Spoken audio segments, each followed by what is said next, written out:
최근 튀르키예가 태세 전환을 해 빈축을 사고 있습니다. KF-21을 잡으려고 발악하던 튀르키예가 갑자기 한국에게 방산협력을 요청하고 있어 어안이 벙벙해진 건데요.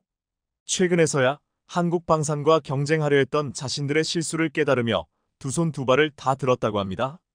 그런데 여기에 더해 최근 프랑스, 일본 등 다른 곳에서도 한국 방산을 인정하는 반응이 나오고 있다는데 최근의 상황에 대해 자세히 알아보겠습니다. KF-21을 뒤쫓으려고 안간힘을 쓰고 있는 튀르키예가 최근 자국산 5세대 전투기인 TF-칸의 첫 시험 비행 성공에 엄청나게 들썩이며 기뻐하고 있습니다. 주요 외신에 따르면 지난달 21일 튀르키예 방산업체인 TUSAS 에어로스페이스는 칸 전투기가 이륙 후 앙카라의 공군 기지로 돌아오는 영상을 공개했습니다. 당시 기체는 고도 약 2400m까지 올라 시속 426km의 속도를 내는 등 13분간의 초도 비행을 마치고 착륙하는 등 이번에 천여 비행을 마친 겁니다. 이에 레제프 타이프 에르도안 튀르키예 대통령은 튀르키예 전투기 칸이 첫 비행을 성공적으로 마쳤다며 튀르키예 방위 산업의 자랑스러운 날이라고 치하할 정도로 현지 분위기가 한껏 달아올랐었는데요. 튀르키예 방사청도 칸을 통해 5세대 전투기뿐 아니라 세계에서 소수의 국가만이 가진 기술을 보유하게 될 것이라고 강조하기도 했습니다.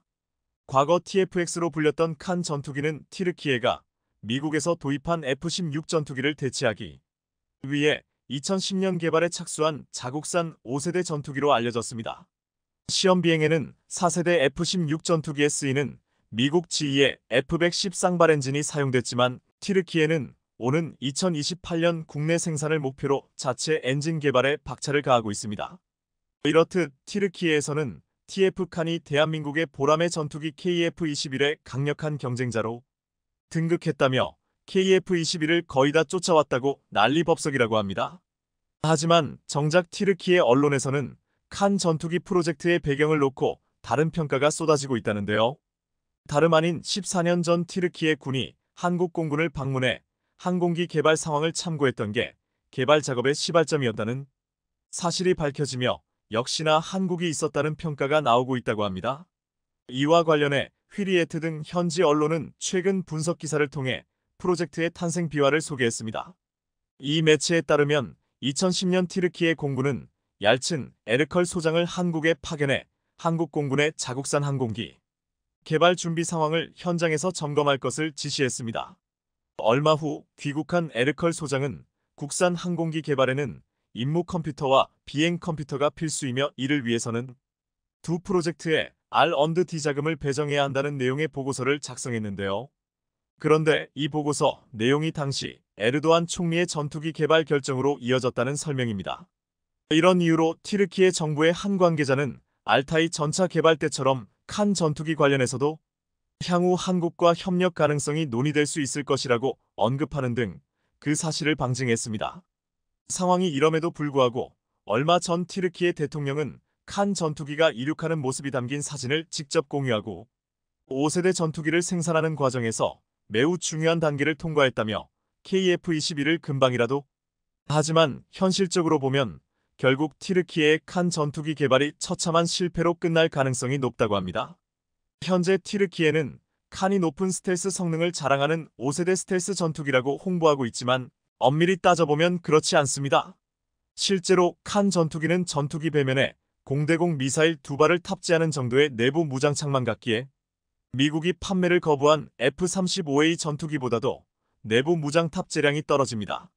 이뿐 아니라 튀르키예의 전투기 국산화 사업은 아직 불완전한 성과로 보입니다.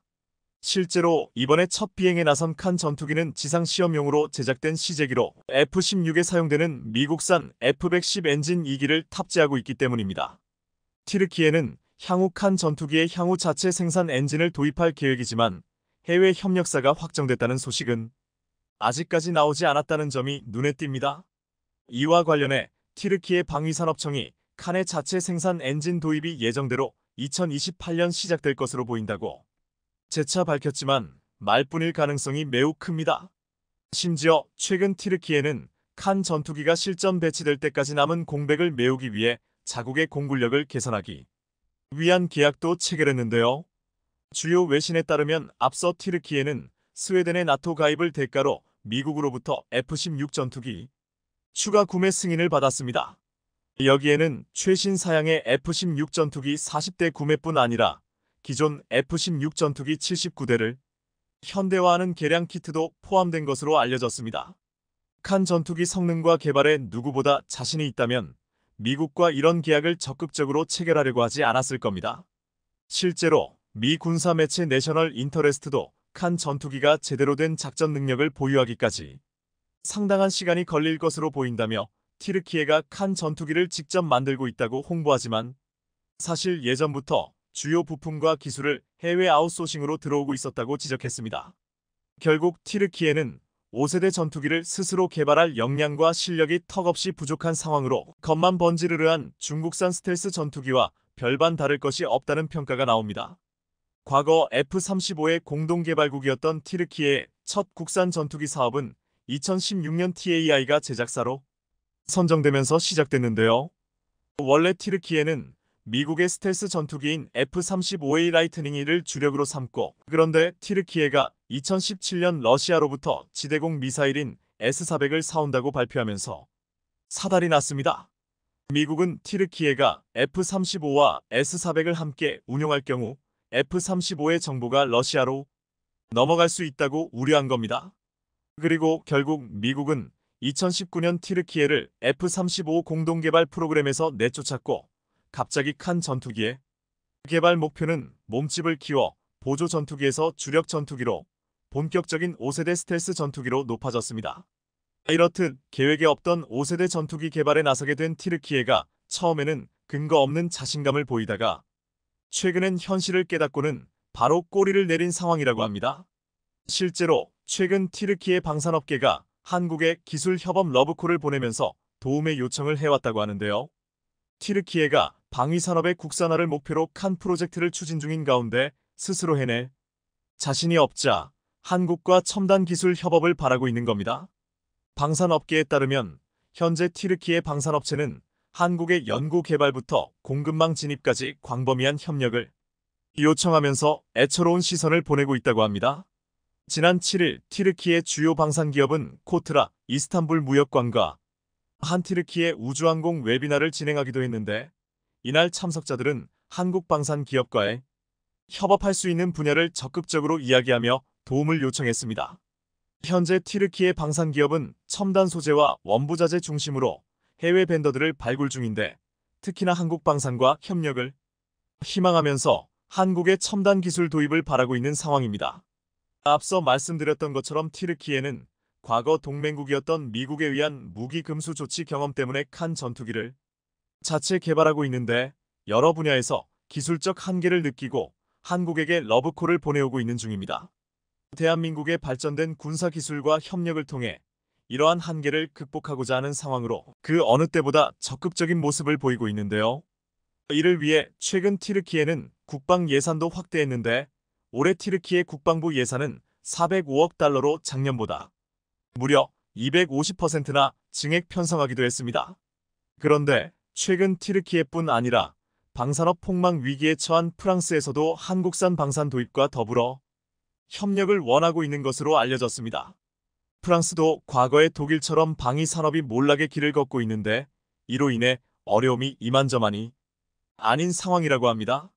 이런 가운데 최근 각광받고 있는 한국 방산에 시선이 쏠리며 자신들에게 해답을 줄 조력자가 될 수 있다고 판단한 것으로 보이는데요.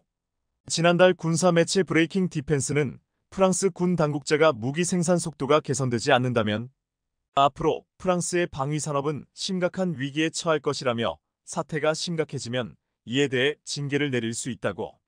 매체에 따르면 방산업체 MBDA는 당초 올해 여름까지 1억 5천만 유로 상당의 프랑스의 미스트랄, 적어도 지대공 미사일 300기를 납품해야 했지만 속도가 나지 않아 납품이 내년으로 미뤄졌습니다. 또 작년에 주문한 장거리 미사일 아스터 200기도 원래는 올 2분기에 납품돼야 하지만 2026년으로 연기됐습니다.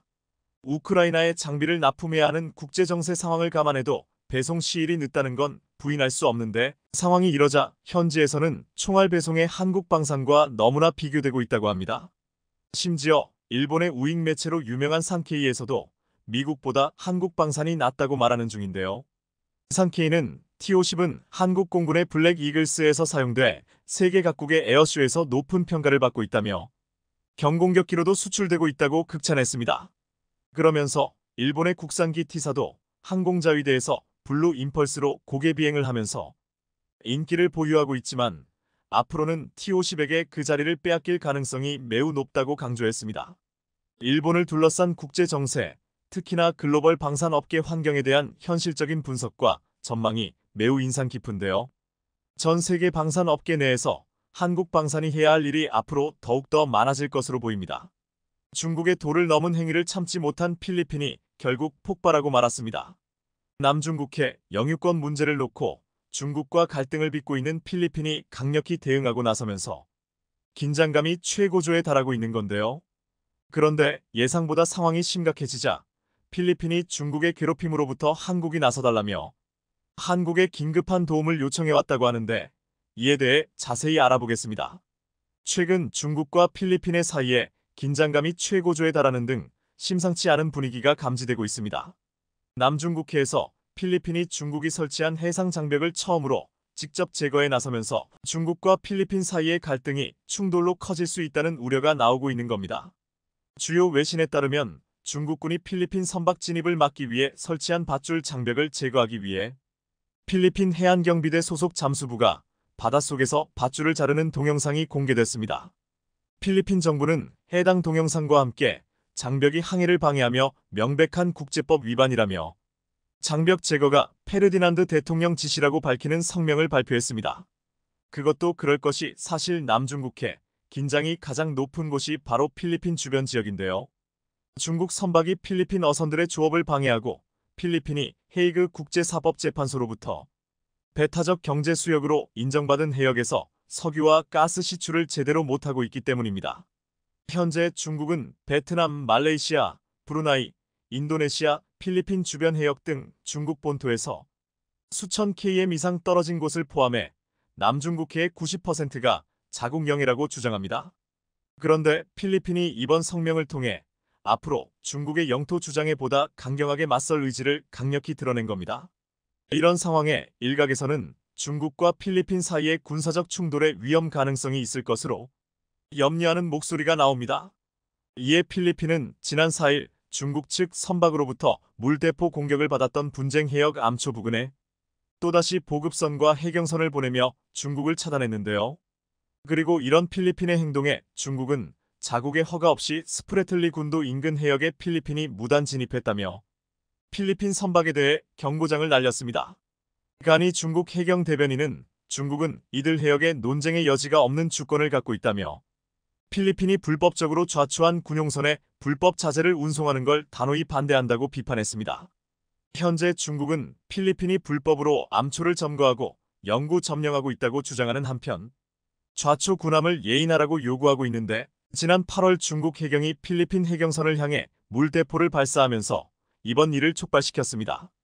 그런데 이렇듯 중국에서 민감한 반응이 나오며 남중국해를 둘러싼 긴장감이 최고조에 달하자 갑자기 필리핀이 한국의 미래를 책임져달라고 도움을 요청했다고 하는데요. 그런데 최근 외신에서 한국 조선업이 필리핀 해군을 완전히 손 안에 넣고 있다며 이를 조명하는 기사가 나와 엄청난 이목이 집중되고 있다고 합니다. 실제로 앞서 지난달 미국 네발뉴스는 중국의 위협에 맞서 해군력 강화에 나서고 있는 필리핀이 한국의 도움을 받아 현대화를 꾀하고 있다며 앞으로도 필리핀 해군은 한국의 도움을 받아 현대화를 추진할 것이라는 기사를 내보냈습니다.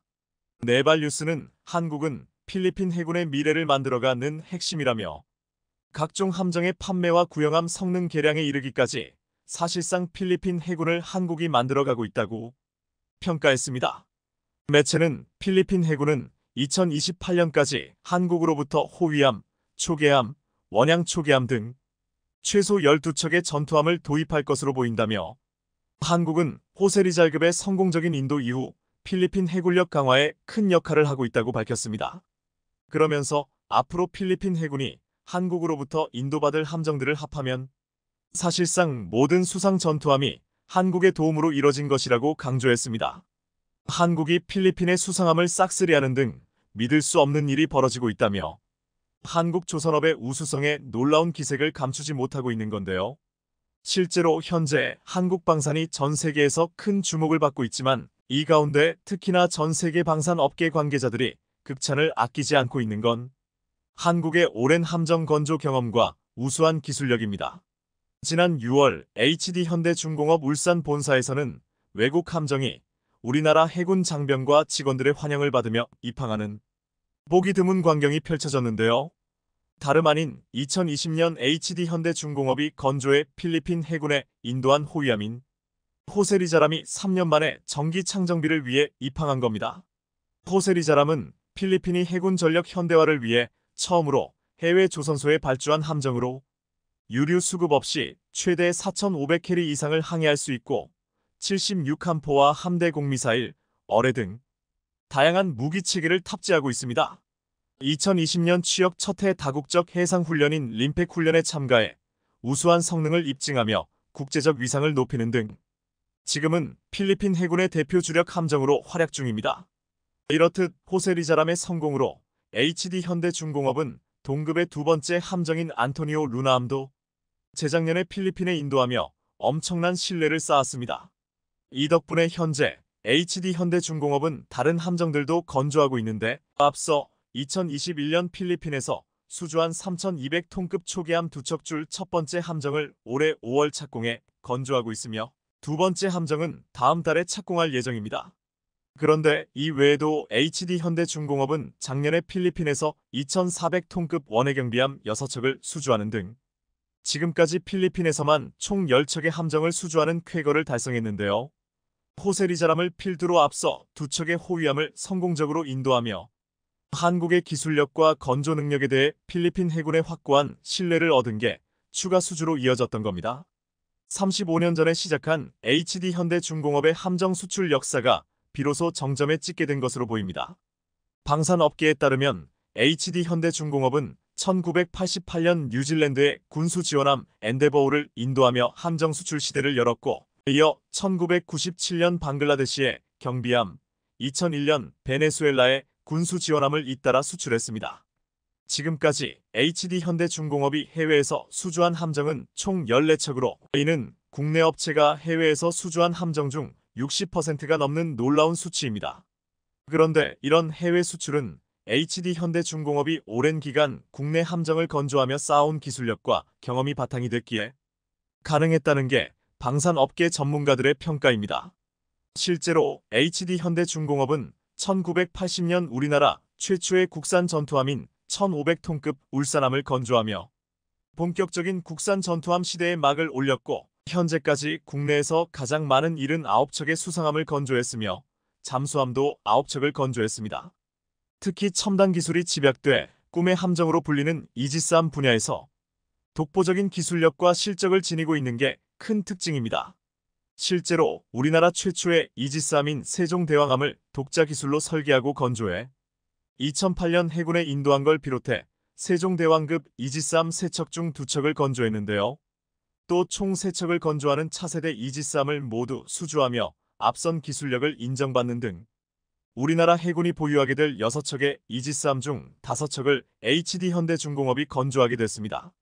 이뿐 아니라 HD현대중공업은 미래 첨단 함정 분야에서도 앞선 기술력을 자랑하며 전 세계 시장에서 경쟁력을 자랑하고 있는 중입니다. 일례로 앞서 6월 부산 백스코에서 열린 MADEX 2023에선 차세대 한국형 구축함 KDDX의 모형을 최초로 공개하며 첨단 기술력을 선보이며 전 세계 방산업계를 깜짝 놀라게 했습니다. MADEX에서 공개한 KDDX 모형은 통합 마스트와 국내 개발 중인 전투체계를 적용해 체계 통합을 최적화하고 국내 최초로 대용량 고출력 동합전기식 추진체계를 채택했습니다. 특히 미래 무기체계 추가 탑재나 추후 플랫폼의 성능 개량이 용이하도록 미래 확장형 플랫폼으로 만들어진 게 가장 큰 특징으로 꼽힙니다. 이런 이유로 대다수 방산 전문가들은 세계 최고 수준인 우리 조선업 기술력과 미중 패권 경쟁에 따른 미 해군력 건설 필요성을 감안하면 함정 분야가 한국 방산 수출의 새로운 주역이 될 수 있다고 보고 있는데요. 세계적으로 권위 있는 영국 방산 컨설팅 회사 제인스 포캐스트에 따르면 향후 10년 동안 건조가 예상되는 세계 함정 시장 규모는 약 1290조 원에 달합니다. 이 가운데 자국 군용 함정 건조나 수출이 금지된 국가를 제외하면 사실상 우리가 수출할 수 있는 함정 시장 규모가 77조 원에 이를 정도로 엄청난 규모인 겁니다. 이렇게 전 세계 방산 업계가 한국 조선업의 우수성을 극찬할 정도로 활약이 대단한 가운데 한국이 필리핀 해군의 든든한 조력자가 되고 있다는 소식을 접한 중국이 엄청나게 깜짝 놀랐다고 하는데요. 그것도 그럴 것이 과거에도 중국은 필리핀이 한국으로부터 작은 함정을 인도받는다고 할 때도 길길이 날뛰며 크게 경계하며 긴장하는 모습을 보였었습니다.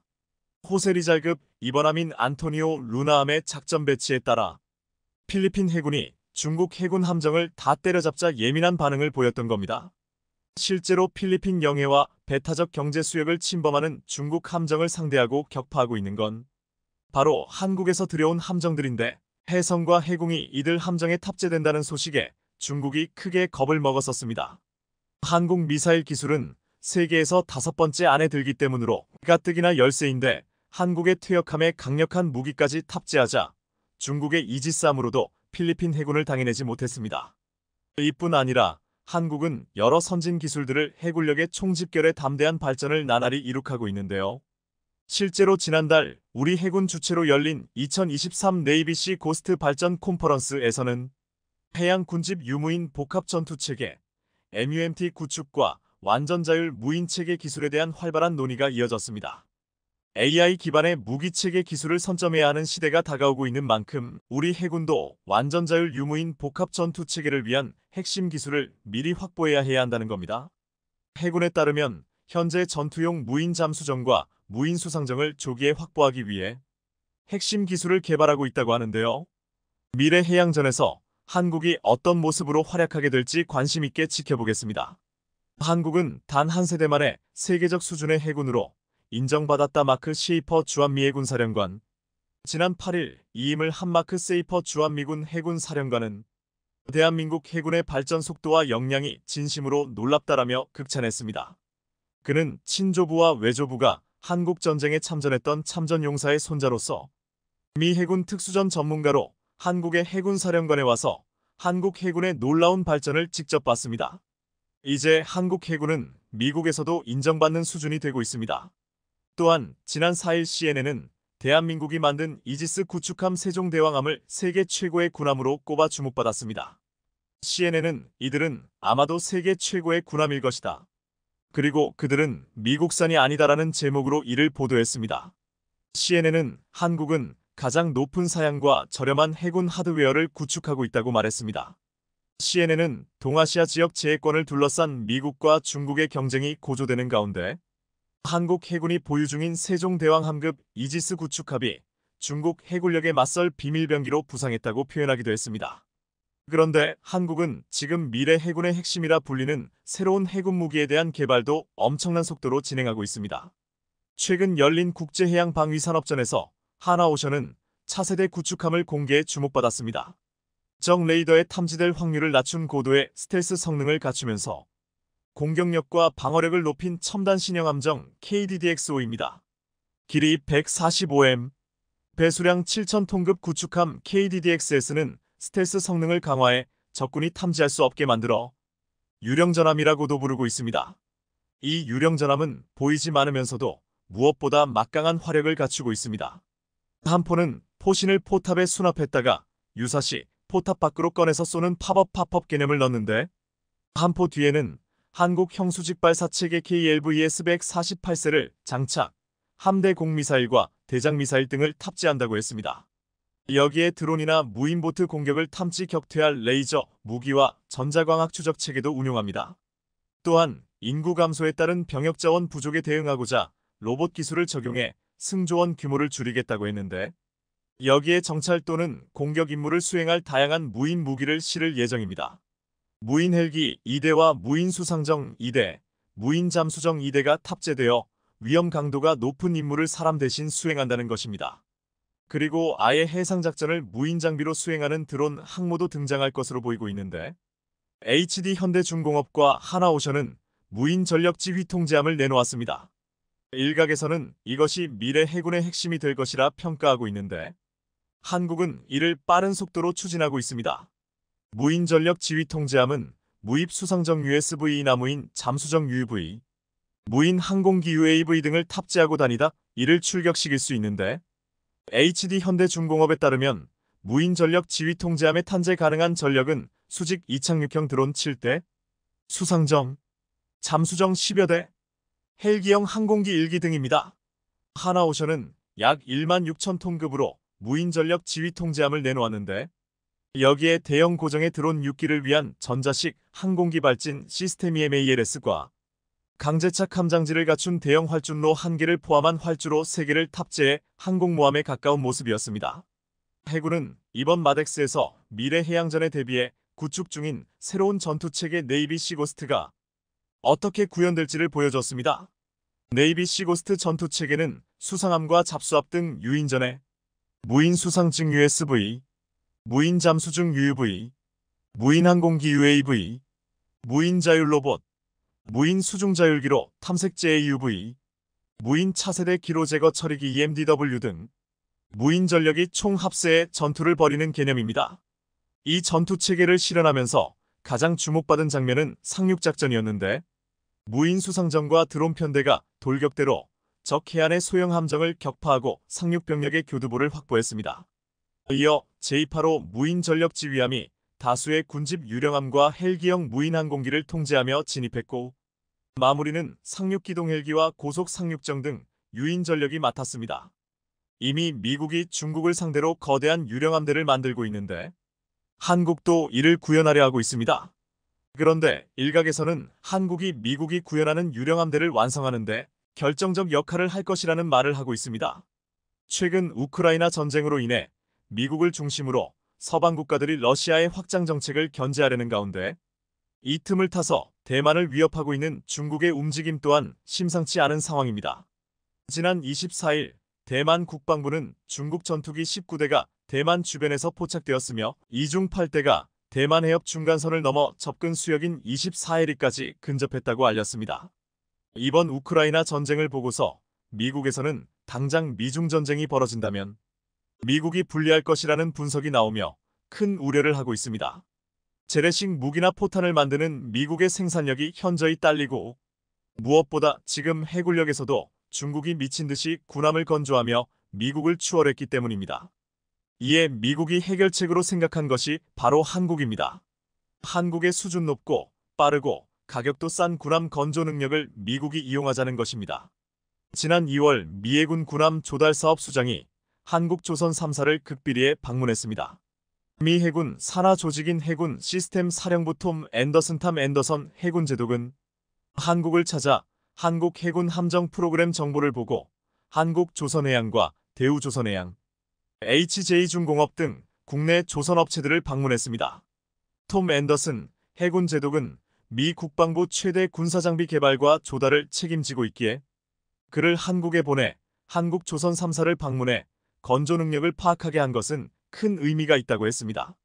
당시 한국의 조선소를 둘러보고 앤더슨 제독은 우리는 세계적 수준의 조선 성능을 추구한다며 제품과 프로세스에 대해 교육해준 조선소에 감사드리고 상호 이익이 되기를 바라며 후속 계약을 기대한다고 말했습니다. 그리고 3개월 후 미 CNN은 미 해군 수뇌부가 미국 조선소가 중국의 속도를 따라갈 수 없다며 한국에게 미국 군함 건조를 맡기는 것을 고려해야 한다고 주장했습니다. 그런데 여기서 한국뿐만 아니라 일본에게도 맡길 수 있다고 했는데 이 소식에 한국보다 일본이 환호하는 상황이 되고 있습니다. 최근 전 세계 조선 시장을 한국과 중국이 90%를 점유하면서 싹쓸이하고 있는데 미국이 만약 군함 건조를 일본에게 맡긴다면 일본의 죽은 조선업이 다시 살아날 수 있다는 것입니다. 하지만 업계에서는 이미 일본의 조선업은 몰락해서 회복될 수 없는 상황이기에 미국의 군함을 건조하기는커녕 자국의 군함도 건조하는데 쉽지 않을 것이라고 보고 있습니다. 20세기 초반 세계 최강의 군력을 보유한 일본은 1980년대 세계 조선 산업을 이끌었지만 최근 기술자가 1만 명 이하로 급감하면서 한국, 중국과 경쟁력 격차가 심화되었습니다. 2022년 한국이 전 세계 발주량의 40%를 수주할 때 일본은 겨우 7.6%에 그쳤습니다. 전문가들은 사실상 일본의 조선업은 망한 것이나 다름이 없다고 표현하고 있습니다. 오래전부터 일본에서 건조한 배의 품질 한 형편 없었는데 몇 해 전부터 일본에서 건조한 컨테이너선들이 두동강이 나는 참사가 연이어 벌어졌습니다. 이것은 군함에서도 다르지 않았습니다. 지난 2009년 일본 해상자위대 쿠라마 호위함이 한국의 컨테이너선 카리나스타와 충돌한 적이 있었습니다. 일본 통행관제소의 실수로 카리나스타에게 중앙선 침범을 지시했고 건너편에서 오는 쿠라마 호위함과 충돌했다고 했습니다. 그런데 선원이 20여 명도 안 되는 상선 카리나스타는 데미지 컨트롤을 잘해서 화재 등 재난 대처를 잘했는데 일본 구축함 쿠라마함은 불에 타며 배 선수 부분이 완전히 녹아내렸습니다. 쿠라마함의 내구성은 한국의 상선보다 못했습니다. 또한 쿠라마함은 1991년에도 야마구치현 앞바다에서 소형 유조선과 접촉 사고를 일으켰고 2009년에만 일본 해상자위대 군함 충돌 사건이 무려 9번이나 일어났습니다. 군사 전문가들은 첨단 레이더를 장착한 해상자위대 군함들이 왜 충돌하는지 모르겠다며 의구심을 나타냈습니다. 이는 일본의 레이더 기술까지도 의심하게 만들고 있습니다.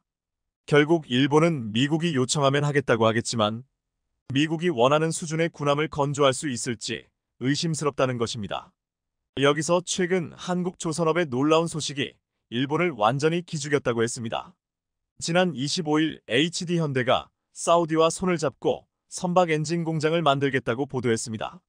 한국은 같은 날 석유화학 플랜트 건설 사업인 아미랄 프로젝트를 50억 달러 약 6조 4천억 원 규모를 수주해 역대 7위 규모의 수주를 따냈습니다. 여기에 더해 HD현대 2조선 중간 지주사인 HD한국조선해양은 사우디의 선박 엔진 공장을 만든다는 것입니다. 이 선박 엔진 공장에서는 HD현대중공업이 독자 개발해 원천 기술을 보유한 중형 엔진 힘센 엔진을 생산할 것이라고 했습니다.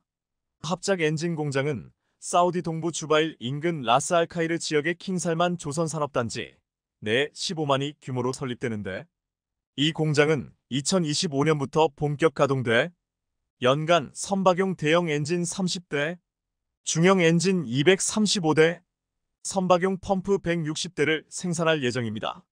이미 사우디와 합작해 건설하는 중동 지역 최대 조선소 IMI 조선과 시너지를 기대하게 한다고 했습니다. IMI 조선소는 상선뿐만 아니라 군합 건조도 추진할 예정인데 현대중공업이 사우디에서도 군함을 건조하며 전 세계 군함 수출 시장에서 더 큰 입지를 가질 것이라고 했습니다.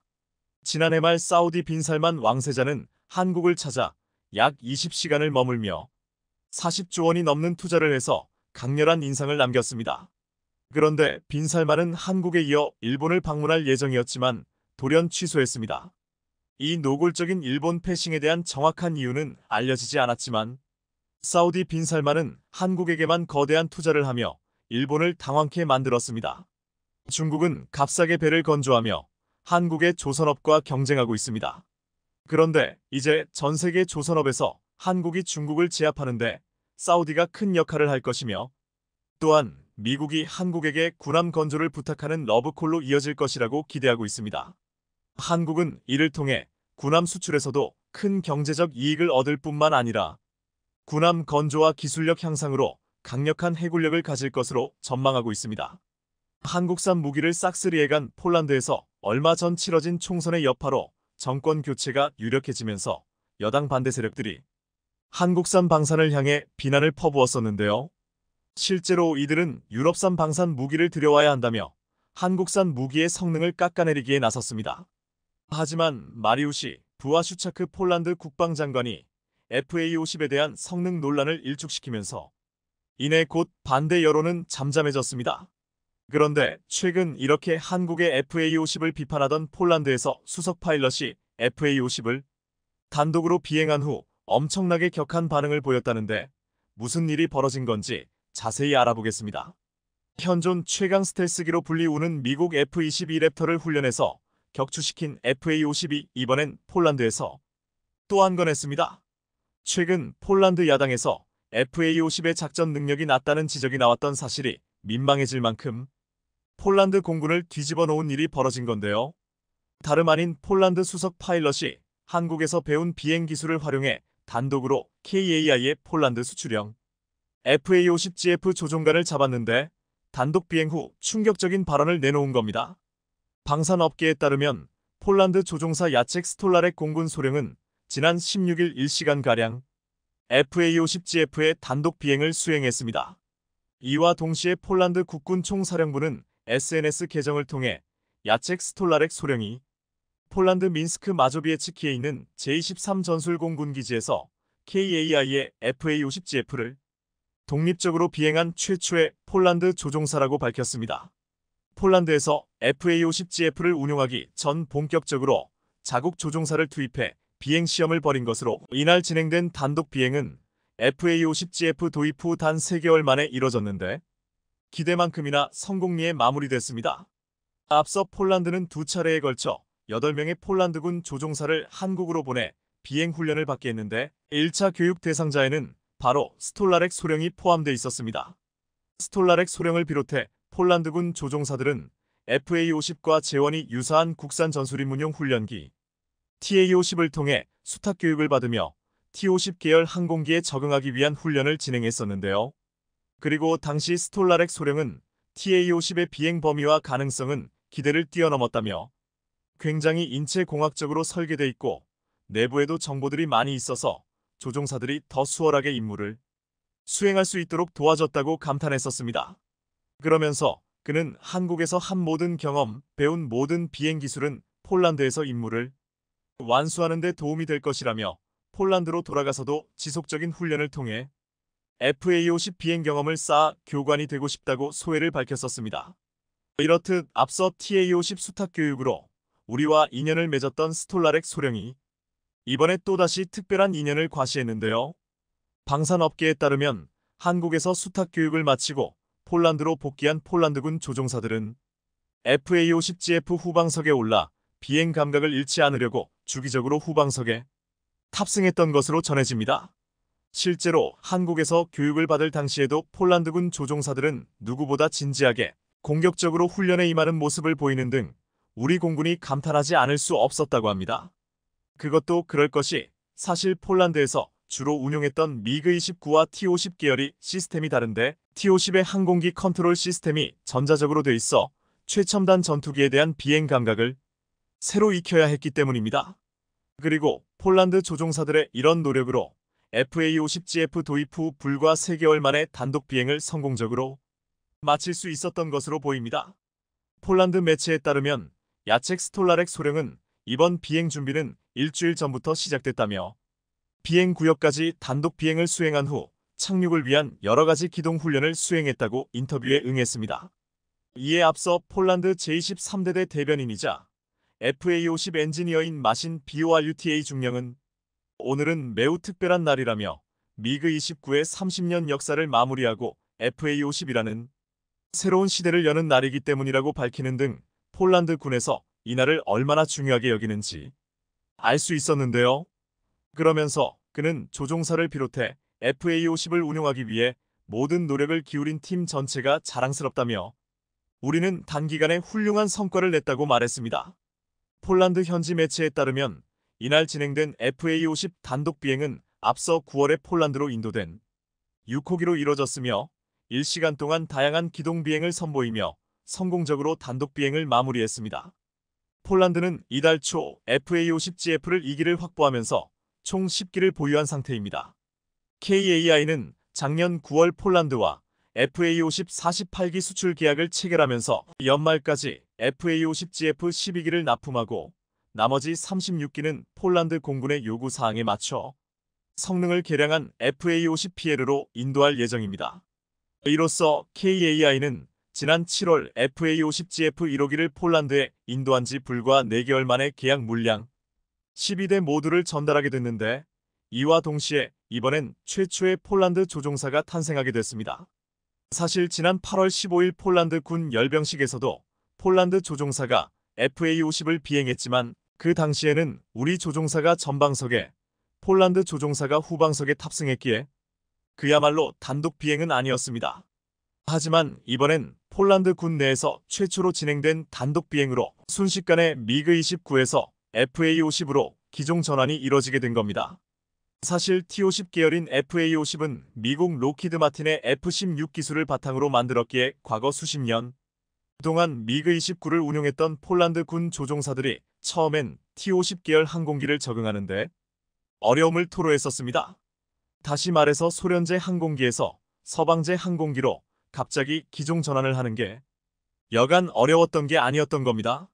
하지만 FA-50이 폴란드에 인도된 지 불과 몇 개월 만에 스톨라렉 소령은 FA-50을 단독으로 비행하며 폴란드 공군의 새로운 시작을 알렸는데요. 사실 이런 일이 가능할 수 있었던 건 70명에 이르는 KAI 파견 상주 조종사들이 폴란드 군을 뒤에서 전폭적으로 지지했기 때문에 할 수 있었던 일입니다. 이와 같은 내용은 이번에 단독 비행을 성공적으로 마친 스톨라렉 소령의 인터뷰를 보면 단번에 파악할 수 있습니다. 스톨라렉 소령은 1년에 이르는 교육기간 동안 고된 훈련이 있었다며 FA-50에 탑승하게 된다는 걸 알게 됐고 그 뒤로부터 최초 비행기를 선택하고 성능 검증 작업에 돌입했다고 말했습니다.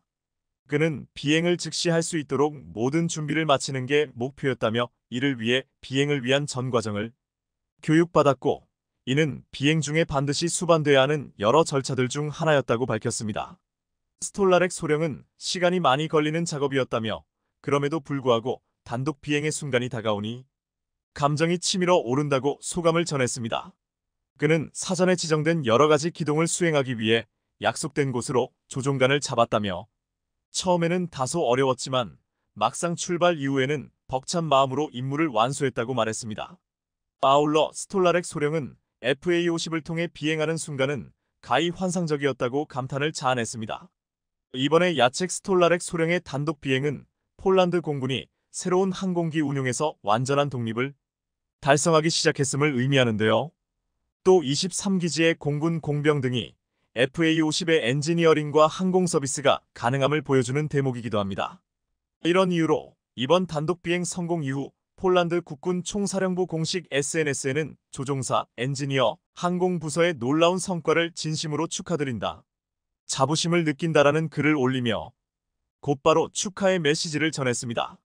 반면에 앞서 FA-50을 향해 비난을 퍼부었던 폴란드 내 특정 정당의 정치 성향이 두드러지는 웹포털 ONET는 숨죽이는 듯한 모습을 보이며 이번엔 아무런 언급조차 하지 않았습니다. 이렇듯 이번에 FA-50의 단독 비행 성공으로 폴란드 일각에서 존재했던 FA-50과 관련된 루머가 하루아침에 사라지며 억지 주장이 모두 반박되는 상황이 펼쳐진 겁니다. 그런데 최근 폴란드에 인도된 FA-50 동체 하부에 의문의 이것이 발견되면서 궁금증을 자아내고 있는데요. 방산업계에 따르면 최근 폴란드에 인도된 FA-50GF의 조종석 동체 하부에 진한 회색의 도색이 칠해진 사실이 폴란드 SNS를 통해 공개됐습니다. 그런데 현재 FA-50 계열 항공기를 운용하는 그 어떤 나라에서도 발견할 수 없었던 거라 더욱더 궁금증을 자아냈습니다. 사실 이는 도그파이트 등 근접 공중전에서 적의 조종사를 기만하기 위해 동체 하부에 가짜 조종석 모양을 도색한 것으로 실제로 가짜 캐노피라고 불립니다. 매우 직관적인 형태의 스텔스로 적군이 정확한 공격 지점을 파악하기 어렵게 만들고 적의 공격을 회피할 수 있게 합니다. 따라서 폴란드에서는 FA-50을 공중전 임무에 투입하는 걸 염두에 두고 있으며 이와 동시에 FA-50이 훈련기 이상의 전투기에 버금가는 성능을 갖고 있다는 사실을 방증해주는 대목이기도 합니다. 이런 가운데 최근 KAI가 폴란드와 한국형 초음속 전투기 KF-21 보람의 수출 협상에 나선다는 소식이 전해지면서 방산업계가 들썩이고 있는데요. 실제로 그동안 폴란드는 KF-21 사업 참여 의향을 꾸준히 보여왔는데 이번에 그 물꼬를 트는 것 아니냐는 관측이 제기되고 있습니다. 방산업계에 따르면 김재홍 KAI 부사장은 지난 16일 폴란드 군사 전문지 디펜스24와의 인터뷰에서 KF-21의 전망에 대해 폴란드와의 다양한 협력 모델에 열려 있다며 분위기를 띄웠습니다. 김재홍 부사장은 폴란드가 프로그램에 참여하기를 원하는지, 일부 요소를 생산하기를 원하는지, 전투기 구입만 원하는지에 따라 사업 협력 규모가 달라진다며 KF-21 사업에 대해 폴란드 공군으로부터 이미 예비 정보를 받았다고 밝혔습니다. 실제로 폴란드는 분담금을 체납하고 있는 인니의 지분을 인수하고 2026년 시작되는 KF-21 블록이 개발 사업부터 참여하길 바라는 것으로 알려졌는데요. 지난 4월 폴란드 최대 국영 방산업체인 PGG는 방한 때 KF21 사업에 참여하고 싶다는 의사를 한국 측에 공식 전달하기도 했었습니다. 이렇듯 인리 분담금 문제는 폴란드에서 해결해 줄 것으로 보이는데요. 그동안 우리와 꾸준한 신뢰를 쌓아온 폴란드가 정말로 새로운 협력 파트너가 될지 관심 있게 지켜보겠습니다.